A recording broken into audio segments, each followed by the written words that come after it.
Hello friends, welcome back to our YouTube channel. आज हम करेंगे class 11 business studies chapter 16 warehousing services के MCQs.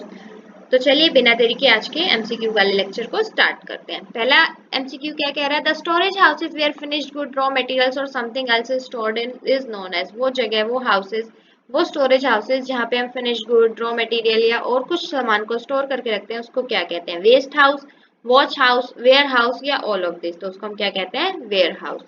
Question number 2 क्या कह रहा है? What type of warehouse is Food Corporation of India. जो Food Corporation of India है वो कैसा वेयर हाउस है?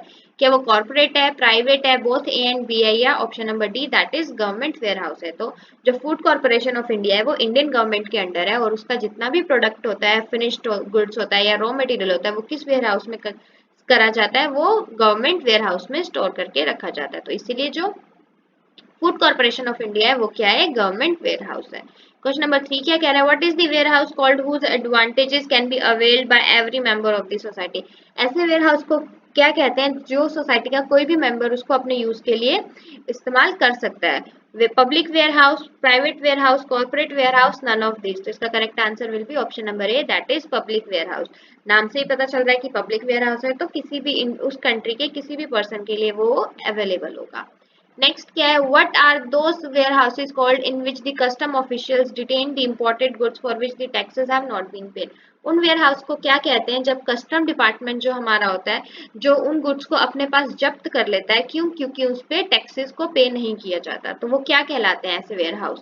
Government warehouse, public warehouse, custom bonded warehouse या ऑल ऑफ दिस। वो क्या कहलाते हैं? Custom bonded warehouse. ये ऐसे वेयर हाउस होते हैं जिसमें उन गुड्स को स्टोर किया जाता है जिसके ऊपर टैक्सेस पे नहीं किए जाते। नेक्स्ट क्वेश्चन क्या कह रहा है? Warehousing creates dash between demand and supply. Warehousing क्या क्रिएट करता है डिमांड एंड सप्लाई के बीच में? Lack of equilibrium, equality among society, both A and B, या equilibrium in demand and supply. तो वेयर हाउसिंग क्या करता है? Equilibrium in demand and supply. जब डिमांड ज्यादा होती है किसी प्रोडक्ट की और जो बिजनेसमैन ने अपना प्रोडक्ट स्टोर करके रखा होता है वेयर हाउस में तो टाइमली अवेलेबल कराता है, और अगर डिमांड कम हो जाती है तो वो क्या करता है? वापस से अपने प्रोडक्ट को वेयर हाउस में स्टोर करके रख सकता है। नेक्स्ट क्वेश्चन क्या कह रहा है? When warehouses are built for the use of members of the cooperative society they are called. वो वेयर हाउसेज जो कोऑपरेटिव सोसाइटी क्रिएट करती है अपने मेंबर्स को हेल्प करने में, उन वेयर हाउसेज को क्या कहते हैं? Cooperative warehouse, private warehouse, government warehouse, none of this. उनको क्या कहते हैं? Option number A cooperative warehouse. Next question क्या कह रहा है? Warehouses built by traders for their own use are called dash warehouse. वो warehouse जो ट्रेडर अपने पर्सनल यूज के लिए बनाते हैं उनको क्या कहते हैं?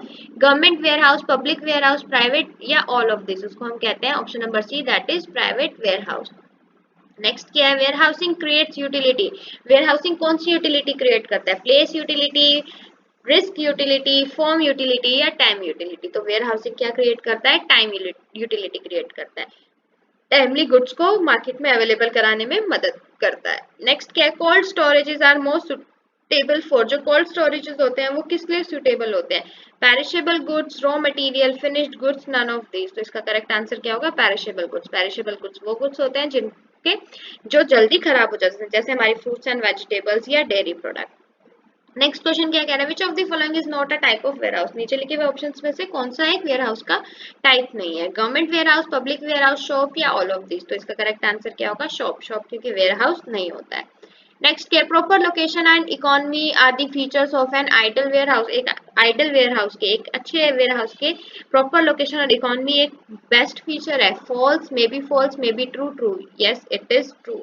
अगर कोई वेयर हाउस है तो उसके वो प्रॉपर लोकेशन पे होना चाहिए और वो इकोनॉमी भी होना चाहिए कि जितना हमें उसकी जरूरत है उसमें स्पेस होना चाहिए, उसकी प्रॉपर वेंटिलेशन होनी चाहिए, प्रॉपर उसका चेक होना चाहिए। Last but not the least, the warehouses helpful in entrepot trade are known as custom bonded ware house.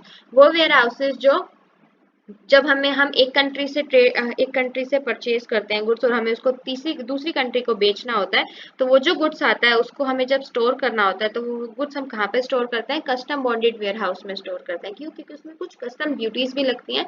तो ऐसे जो गुड्स होते हैं, ऐसे जो प्रोडक्ट होते हैं जिन पे टैक्सेस वगैरह इन्वॉल्व होते हैं और जो हमने एंट्री पोर्ट के पर्पज से, मतलब एक देश से खरीद के दूसरे देश में बेचने के लिए परचेज किए होते हैं, वो कस्टम बॉन्डेड वेयर हाउस में स्टोर किए जाते हैं।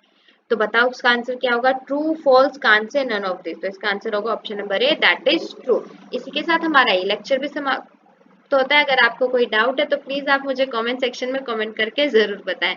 हम अपनी अगली वीडियो में chapter 17 that is E business outsourcing services के एमसीक्यूज करेंगे। Thanks for watching. Please like, share and subscribe our channel for more videos.